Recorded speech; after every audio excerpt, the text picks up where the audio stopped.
1950 से लेकर 2002 तक आरएसएस ने अपने नेशनल हेडक्वार्टर पर इंडियन फ्लैग क्यों नहीं होस्ट? अच्छा,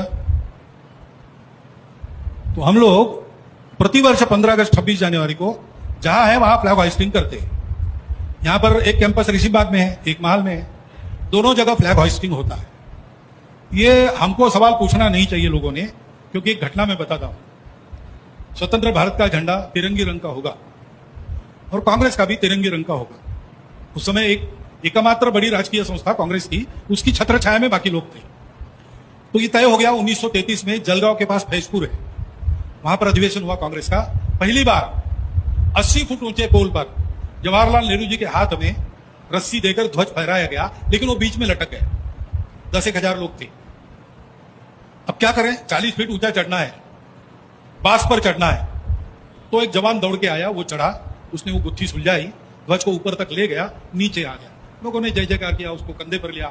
जवाहरलाल जी ने उसकी पीठ थपथपाई, कहा कि कल अधिवेशन में आओ, तुम्हारा हम सार्वजनिक अभिनंदन करेंगे। लेकिन वो हुआ नहीं, क्योंकि कुछ लोगों ने उनको जाके बताया कि ये संघ की शाखा में जाता है, तो वो नहीं हुआ।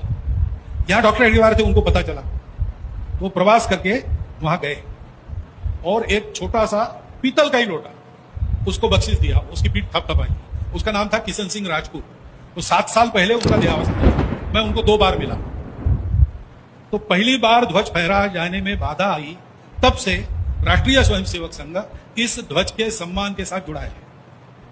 2 दिन ध्वज फहराने की बात है, वो भी हम कर रहे हैं, परंतु वो फहराए नहीं फहराए, जहां जहां इस ध्वज के सम्मान का प्रसंग आता है, हमारा स्वयंसेवक अपने प्राण भी देने के लिए अग्र पंक्ति में रहा है और रहते रहेगा, ये पक्की बात है। क्योंकि वो भारत की सार्वभौम संप्रभु प्रभुसत्ता का प्रतीक है। पूर्व बंगाल में जब बांग्लादेश का युद्ध शुरू हुआ, तो रायगंज के आगे एक चौकी है, वहां पर अचानक बांग्लादेश की आर्मी आने लगी। बीएसएफ के जवान थे वहां पर, लेकिन उनको खबर नहीं। हमारा वहां 12वीं में पढ़ने वाला चिरका मुर्मू नाम का मुख्य शिक्षक था, उसने देखा, उसने जाके अलर्ट किया। तो जवानों ने कहा कि आगे हमने खंदक बनाया है, वहां की बारूद की पेटियां रखी है, वो लानी पड़ेगी जल्दी। तो हम अभी डिफेंस में है, तो 2 ही लोग मिल सकते हैं, एक तीसरा चाहिए।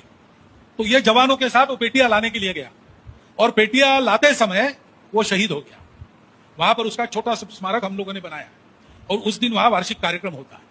तो हमारी संघ के स्वयंसेवकों तो यह परंपरा है, जहां पर देश के सम्मान का प्रश्न है, राष्ट्र ध्वज के सम्मान का प्रश्न है, वहां पर हम सबसे आगे आपको मिलेंगे लड़ने के लिए।